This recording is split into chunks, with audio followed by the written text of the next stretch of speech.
নমস্কাৰ বন্ধুবান্ধৱীসকল আপোনালোক সকলোকে পুনৰবাৰকে স্বাগতম জনাইছো অন্য এটা নতুন ভিডিঅলৈ তে বন্ধুবান্ধৱীসকল এইবাৰ যিসকলৰ নাকি মেট্ৰিক এক্সাম বেয়া হৈছে তেওঁলোকৰ কাৰণে এই ভিডিঅটো এটা বিশেষভাৱে গুৰুত্বপূৰ্ণ ভিডিঅ হ'বলৈ গৈ আছে যেহেতু আপোনালোকৰ সকলো ইয়াতে কম্পাৰ্টমেণ্টেল যিনেকি এক্সাম আছে হেতু দিব চেষ্টা কৰিব কিন্তু বন্ধুবান্ধৱীসকল আপোনালোকে জানেনে এটো যোনটো আপোনালোকৰ কম্পাৰ্টমেণ্টেল এক্সাম 2024 আছে ইয়াতে কেনেকৈ আপোনালোকে বহিব বা বন্ধুসকল আপোনালোকে এই এক্সামটো দিব পাৰিবনে নাই এটো আপোনালোকে জানে নেকি তে বন্ধুসকল এই ক্ষেত্ৰত এটা নতুন নোটিফিকেশন আহি গৈছে আপোনালোকৰ কাৰণে 2024 বৰ্ষৰ আৰু এটো যোনটো কম্পাৰ্টমেণ্টেল এক্সামত যিনে কি নোটিফিকেশন আহিছে ইয়াৰ বিষয়ে আজিৰ এই ভিডিঅ'ত মই আপোনালোকক বিতংভাৱে জনাই দিম আৰু এই ভিডিঅ'টো চোৱাৰ পিছত বন্ধুসকল আপোনালোকে গম পাব যে আপোনালোকে কম্পাৰ্টমেণ্টেল এক্সাম 2024 টো আপোনালোকে দিব পাৰিবনে নাই তে বন্ধুসকল আপোনালোকে ভিডিঅ'টো আৰম্ভণিৰ পৰা শেষলৈ চাই থাকিব চেনেলটো যদি প্ৰথমবাৰ ভিজিট কৰিছে তেতিয়াহ'লে চেনেলটো নিশ্চয়কৈ সাবস্ক্ৰাইব কৰি দিব আৰু কাষত দিয়া বেল আইকনটো প্ৰেছ কৰিবলৈ নাপাহৰিব তাক বন্ধুসকল ভিডিঅ'টো আৰম্ভ কৰো তে চাওক বন্ধুসকল ইতিমধ্যে সেবাৰ ফালৰ পৰা এটা নোটিফিকেশন প্ৰকাশ কৰিছে যত নেকি ইয়াতে আপোনালোকে উল্লেখ কৰিছে যে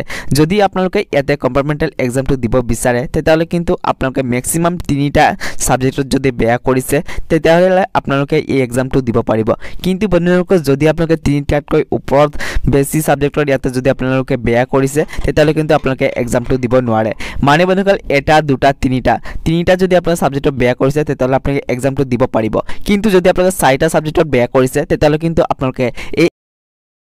ইয়াতো কন্ডিশন আছে বন্ধুবান্ধৱীসকল এটো যোনটো আপোনালোকে এইচএসএলসি যিনেকি ৰিজাল্ট প্ৰকাশ কৰিছে ইয়াতে আপোনালোকৰ টোটাল মাৰ্ক মানে যোনকেইটা সাবজেক্টত আপোনালোকে ফেল কৰিছে যোনকেইটা সাবজেক্ট পাস কৰিছে সেই সকলোখিনি টোটাল মাৰ্ক আপোনালোকৰ 170 হ'ব লাগিব তেতিয়াহে আপোনালোকে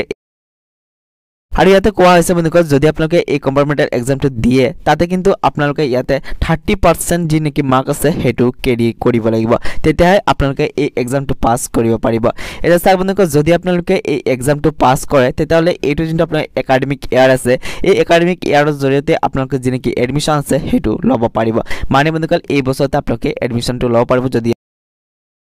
এটা বন্ধুসকল ইয়াতে আপোনালোকক কোৱা হৈছে যে যদি আপোনালোকে এটা সাবজেক্টৰ বেয়া কৰিছে তেতিয়াহ'লে আপোনালোক 500 रुपीस পে কৰিব লাগিব যদি আপোনালোকে দুটা সাবজেক্টৰ বেয়া কৰিছে তেতিয়াহ'লে আপোনালোকে 1000 रुपीस পে কৰিব লাগিব লগতে আপোনালোকে সেন্টাৰ ফিস পে কৰিব লাগিব 150 रुपीस যোনটো নেকি আপোনালোকে কৰিবই লাগিব এটা চাওক বন্ধুসকল যদি আপোনালোকে এই এক্সামটো দিব বিচাৰে তেতিয়াহ'লে নিশ্চয়কৈ দিব পাৰিব কিন্তু এটা কথা জনাই থওঁ বন্ধুবান্ধৱীসকল যে আপোনালোকে ইয়াতে 3টাৰ ওপৰত যদি সাবজেক্ট বেয়া কৰিছে তেতিয়াহ'লে কিন্তু আপোনালোকে এই এক্সামটো দিব নোৱাৰে আপোনালোকে ৰি এডমিশন